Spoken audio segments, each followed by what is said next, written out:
Ya, Assalamualaikum warahmatullahi wabarakatuh. Selamat siang, Bapak, Ibu, dan rekan-rekan sekalian. Pada kesempatan hari ini saya akan memaparkan atau menyampaikan video tentang pemanfaatan alat peraga digital menggunakan Tangram. Dalam hal ini untuk pembelajaran materi geometri pada mata pelajaran matematik. Yuk kita ikuti berikutnya. Pemanfaatan alat peraga untuk materi geometri. Penggunaan alat peraga menjadi salah satu upaya untuk meningkatkan kualitas pembelajaran menjadi lebih baik dan mudah dipahami untuk pembelajaran geometri. Alat peraga dapat menjadi bagian pembelajaran yang berdiferensiasi di mana pemanfaat alat peraga dapat digunakan sebagai bagian dari diferensiasi dalam proses menyampaikan suatu materi, serta dapat juga sebagai bagian dari strategi asesmen.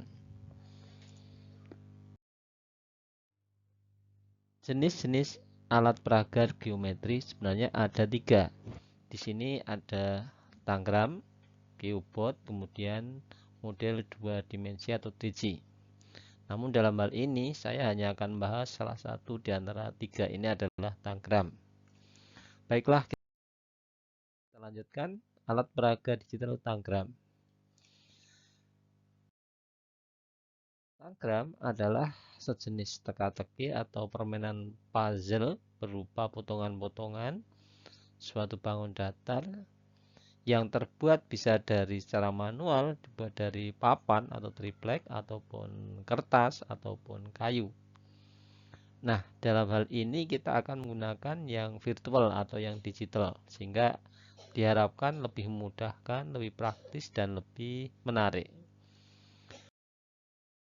Tujuan membuat atau menggunakan alat bantu media digital Tangram adalah untuk membantu pelajar dalam belajar geometri khususnya dan khusus lagi untuk mempelajari lebih lanjut tentang bangun persegi, bangun-bangun datar, serta menghitung luas keliling sebuah bangun.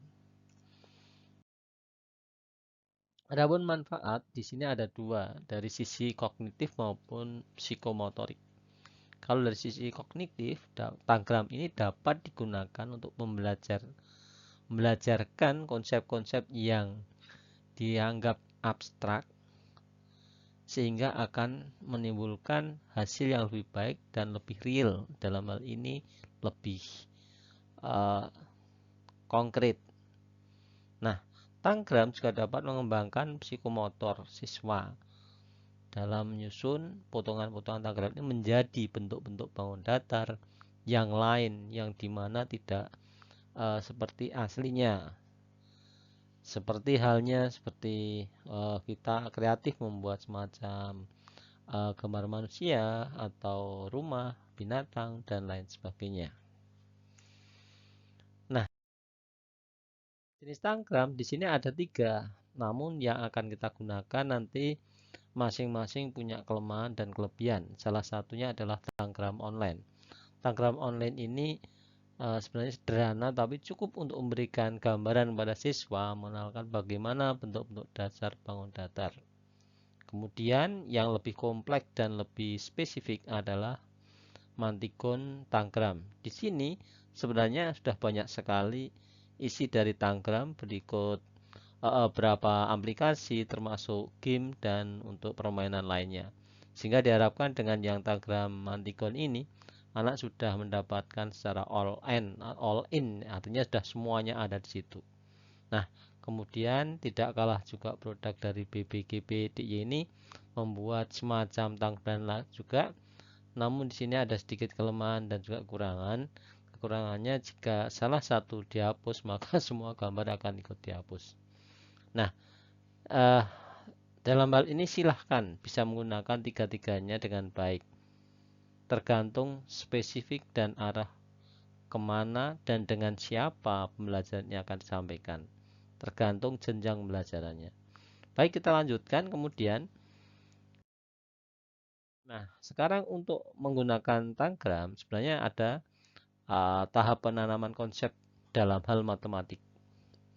Sehingga diharapkan dengan alat tanggram media digital ini, anak mempunyai sebuah konsep yang matang dalam hal ini matematika.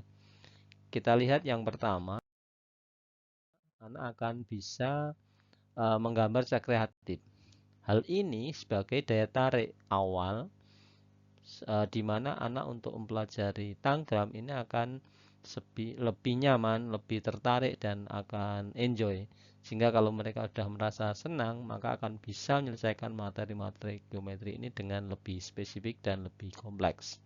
Nah, kita akan coba menggambar dua gambar ini ya. Untuk ini akan dicobakan pada anak-anak sehingga untuk menarik perhatian pada anak. Kita coba masuk sini. Kayaknya link ini belum bisa dipakai ya. Baik, kita lanjutkan aja. Nah, berikutnya, jika yang link tadi sudah bisa digunakan, maka yang kedua, kita bisa membuat bangun datar. Mengapa demikian? Jika tadi sudah menarik, yang ini lebih menarik, maka anak akan semakin punya rasa ingin lebih tahu, pengen lebih memahami lagi, lebih jauh lagi apa yang sekiranya bisa dia kerjakan. Bahkan akan muncul rasa penasaran untuk belajar lebih lanjut. Nah, itulah yang diharapkan oleh sebuah guru, seorang guru, di mana guru akan mendapatkan uh, respon yang lebih positif dari para siswanya. Baik, ini akan bisa kita gunakan dengan link ini, tapi ini belum bisa digunakan ya. Nanti silahkan dicoba di Google ya, nanti bisa dipakai ini. Linknya seperti ini, tinggal digunakan aja. Baik, berikutnya yang ketiga adalah yang produk dari BBGB tadi. Ini juga bisa digunakan, namun dalam hal ini belum, karena tadi ketika kita gunakan sedang tampil, sehingga tidak bisa dua kali untuk ditampilkan. Nah, yang terakhir sebenarnya inti dari permasalahan ini adalah konsep luas keliling. Inilah spesifik atau penggunaan alat ini lebih kompleksnya seperti itu. Nah, misalnya aja kita mencari luas keliling ini. Sebenarnya di sini ada 1, 2, 3, 4, 5 bangun yang digabung menjadi satu sehingga membentuk sebuah konsep luas keliling. Ini kan ada segitiga, kemudian segitiga lagi, ini juga sehingga akan membentuk sebuah persegi panjang dan juga tambah satu lagi. Nah, demikian yang dapat saya sampaikan. Terima kasih atas perhatiannya, semoga bermanfaat. Assalamualaikum warahmatullahi wabarakatuh.